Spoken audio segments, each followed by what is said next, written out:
So today I'm going to drop an absolute bombshell on you, exposing what AH's team has been spinning as a win by showing you this is nothing more than AH's propaganda at work, and this is done by one of her main co-conspirators. See, if you haven't seen this, we had an article drop recently talking about Phoebe Bridgers. She decided that she would defend AH. She would go after people that have talked about what she did online. And this, well, it made the cover of Teen Vogue. See, while most people miss this in the courtroom, Teen Vogue was named by one of AH's main co-conspirators, the ACLU, as a target publication for the op-ed that AH lost in court for, making Teen Vogue not a friendly, not someplace putting out a neutral article. Oh no, they are one of Team AH's chosen co-conspirators. Now, this needs to be shared everywhere too, because AH's team is trying to pretend that this, it just popped up. Mainstream media shills for her, they're just sharing it around. Her team, they didn't have anything at all to do with it. You and I, we're going to expose this thing today too. Oh man, buckle up, because this is fun times.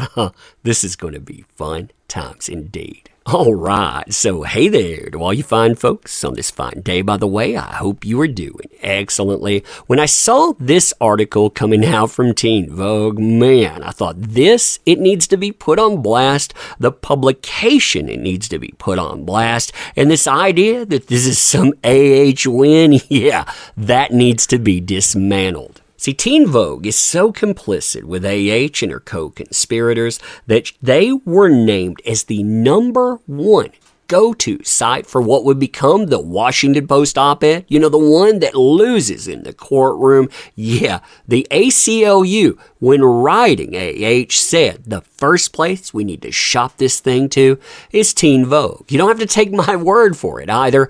This is the email. Let's skim over this thing here. Hi, Jody. I'd like yours and AH's thought on doing an op-ed in which she discusses the ways in gender-based V have made people less safe under the Orange Man administration and how people can take action. It can be time for some time after 11/14 when it's time to remind the newly elected Congress of their priorities. Her ambassador title, it could appear in the byline and announced in social media promotion of the piece. Now, they go over different things that could be highlighted in this, all political items that they're shopping. Then they go to, if she feels comfortable, she can interweave her personal story, saying how painful it is as a GBV survivor to witness these setbacks. Target publications, this is where it gets good, could include digital outlets like, notice the first place that they go to here, again, Teen Vogue. Second one, Marie Claire. Then, of course, Vice, because Vice, they're all over stuff like that. Or a paper like the LA Times. Would this be of interest? And if so, would you like us to do the first draft? Might include a quick phone interview to get her thoughts, or would AH prefer to start it off? Thanks. Let us know. All the best, Jerry. Now, this is a glaring conflict of interest, and one you would think that they would want to point out, right? I mean, after all, they love to talk about journalism. They love to talk about journalistic integrity, but you know what? They don't point this out in any articles, whether that's this one, whether that's prior articles. In fact, I feel that they think that this is buried deep enough that nobody noticed. They got away clean, and they didn't. That's why it needs to be called out. I mean, if you look at the narrative that they're promoting right here, and other shill organizations, they're pushing this too. Look at what's said here. I mean, look at the rewriting of trial and history. I think there's been this falsehood, and I think queer people are included in this, of having to be the perfect victim or the perfect survivor or the perfect representation for your marginalized community. Right there, where do men fit in? Men, they can't be any of these things. I mean, these people have declared it. They can't be a victim. They can't be a survivor. They can't be falsely accused.